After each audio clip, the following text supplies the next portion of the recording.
One of the most important prophecies in the Old Testament regarding Jesus being the Messiah was actually given to King David. And that's what we're going to check out today. Good evening, ladies and gentlemen. I am William Dyer, and this is Dyer Conversations. So today's podcast, we're looking at a prophecy that was given to King David in 2 Samuel chapter 7. Now, if you're a person who highlights in your Bible, underlines, writes notes, or anything like that, I encourage you, you got to mark this verse. This is one of those verses like I was talking about earlier when we were in Genesis chapter 12, when God called Abraham, or Genesis 49, when you get the prophecy about Judah. You know, this tribe of Judah is now going to be the one who the king is coming through. These are such important passages because they are pivot points in the Old Testament story. And that's what we're going to get here in 2 Samuel chapter 7. So to set this up a little bit, in case you're not too familiar with the history and the timeline of what's going on here, when the nation of Israel came out of Egypt, they had Moses, leading them through the wilderness. God gave Moses a law. You have Joshua taking them into the land to conquer the land of Canaan. And the people, after the days of Joshua, they come to Samuel the prophet and they say, hey, look, we want a king so we can be like the other nations. And Samuel laments, I can't believe you guys are rejecting God. And God tells him it's okay. I want you to go choose this guy, Saul. So he chooses Saul. Saul is a train wreck, has all sorts of problems. You can read about that story in 1 Samuel. And then God rejects Saul because of his sin. And he actually tells Samuel, okay, I'm looking for a man after my own heart. And he leads Samuel to the family of Jesse and leads him to the son of Jesse named David. Now, David is, this great king in Israel. He had his failures. He had his moral problems. But overall, the Bible portrays David as this fantastic king, the one who unified the nation of Israel and all the tribes and really built the kingdom of Israel. So in 2 Samuel chapter 7, we get this point where it's David looking at God and going, hey, you're dwelling in a tent and I have this, big house. I want to build you a house. And God responds to David. And in this response, we get a prophecy about the Messiah. So let's take a look at it. 2 Samuel chapter 7, verses 9 and following. Verse 9 says, I have been with you. This is God speaking. I have been with you wherever you have gone and have cut off all your enemies from before you. And I will make you a great name like the names of the great men who are on the earth. Now, as we go through this prophecy, there's so many corollary verses here that go back to Abraham, that go back to things that God said to Moses, things that Joshua did in conquering the land. I'm not going to talk about all them. What I will do is, if you're watching this on YouTube, I'll put them on the screen, and I'll also put them in the description below. So if you're listening to this on like Apple Podcasts or something like that, you could check out these verses. And I'll link them up with each part of 2 Samuel chapter 7 so you know where we're going here. But just so you know, this first part goes right back to Abraham. Genesis chapter 12, God told Abraham, I'm going to make you a great name. And so here, God is looking to David as a descendant of Abraham and telling him, you want to build me a house? Let me explain something to you. Through you, I'm going to make you have a great name. So let's see how this prophecy continues. Verse 11, he says, even from that day that I commanded judges to be over my people Israel, and I will give you rest from all your enemies. The Lord also declares to you that the Lord will make a house for you. So again, David's looking at God and saying, I want to build you a house because you're living in this tent, this tabernacle. And God says, no. I'm going to build you a house. So what is this house that God is going to build through David? Well, verses 12 and following tell us. Verse 12, he says, when your days are complete and you lie down with your fathers, aka you die, I will raise up your descendants after you, who will come forth from you, and I will establish his kingdom. Verse 13, he shall build a house for my name, and I will establish the throne of his kingdom forever. Okay, so a little spoiler alert here, right? Jesus, the Messiah, was the son of David. He came literally through the physical line of David. And we're going to get to some New Testament um, application of this verse in a little bit. But just so you can see what he's talking about here, God tells David, through you and your descendants, I'm going to establish this throne, and it's going to be an everlasting throne. It's not going to be a dynasty that ends. I mean, think about, you just had Saul, and his kingdom ended because God took the kingdom from him because of his sins, and he passed it on and gave it to David. Now he's telling David, this is never going to happen to you. I'm never going to take the kingdom from you and your descendants. This kingdom is going to be forever. So keep that in the back of your mind as we build this up to how Jesus is this king through the line of David and what it means for him to have an everlasting kingdom.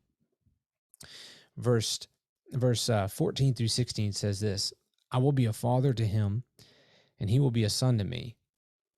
When he commits iniquity, I will correct him with the rod of men and the strokes of the sons of men, but my loving kindness shall not depart from him, as I took it away from Saul, whom I removed from before you.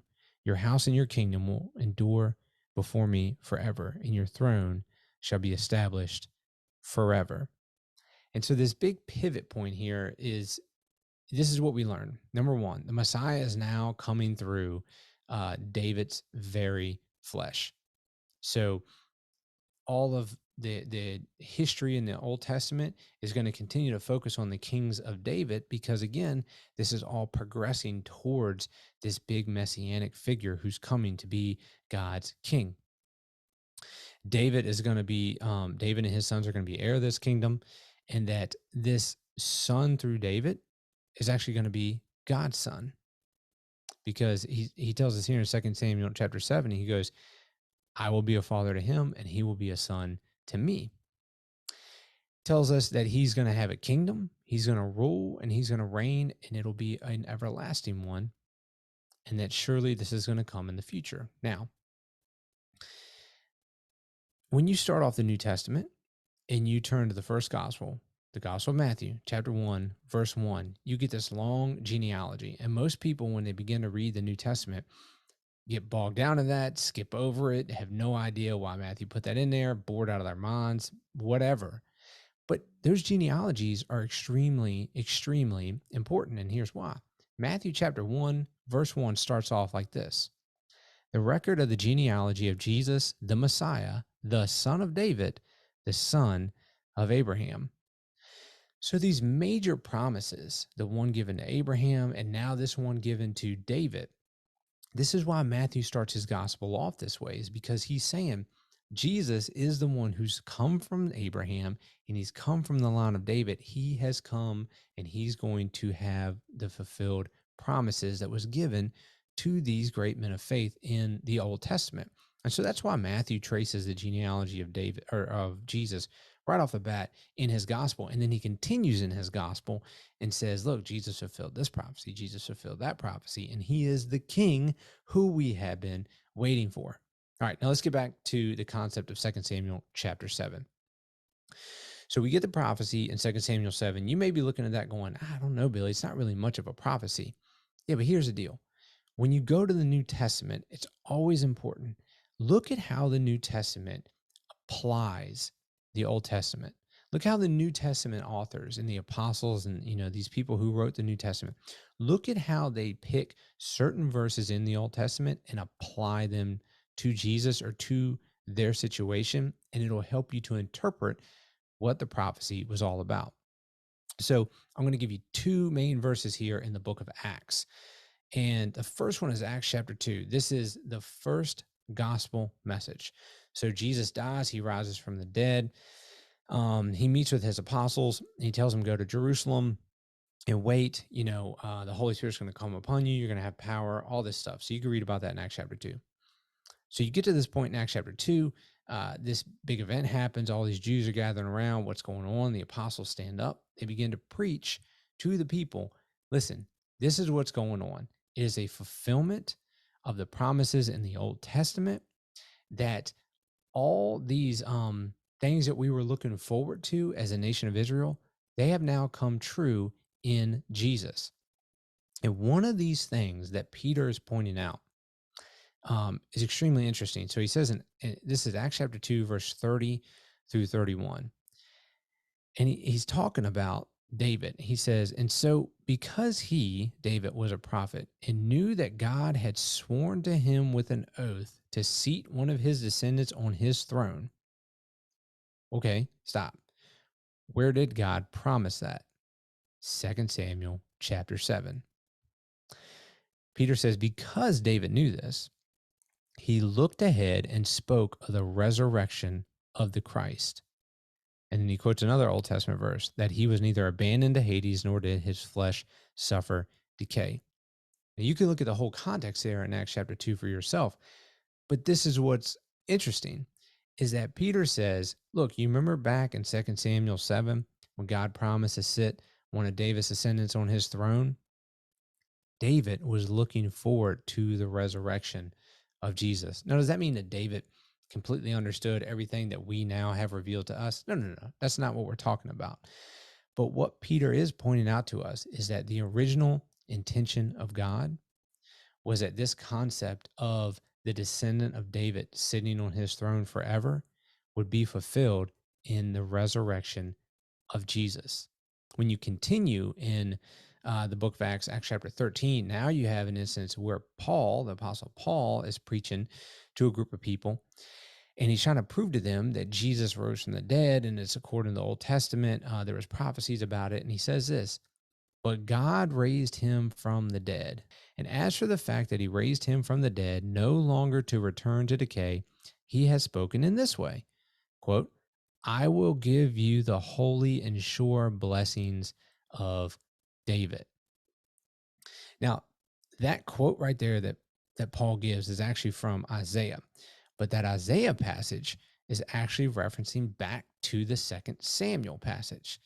And the reason why we know this is because he uses the phrase, the sure blessings of David, or maybe some of your translations may say the sure mercies of David. What were the sure mercies of David? Well, if you look at the context of the Isaiah passage, and you look at the context again of 2 Samuel 7, you see that what the reason why it's called the sure blessings or the sure mercies is because it's in contrast to what happened to Saul, that God gave Saul the kingdom and that he was, just a wreck and had all these sin problems and had this pride, and God took the kingdom from him and then gave it to David. And when he gave it to David, he said, I will never take this from you like I took it from Saul.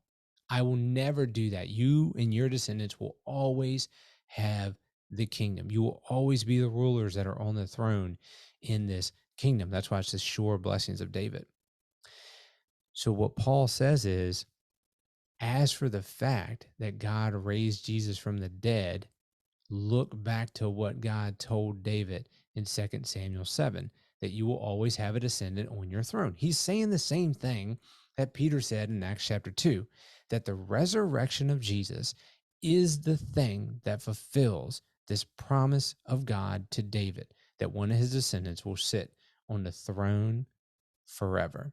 Okay, thanks for joining me on another podcast episode. Again, this is a series that we are doing about the messianic prophecies in the Old Testament. So make sure you check out those earlier episodes and click subscribe so you will continue to follow along as we finish out this series.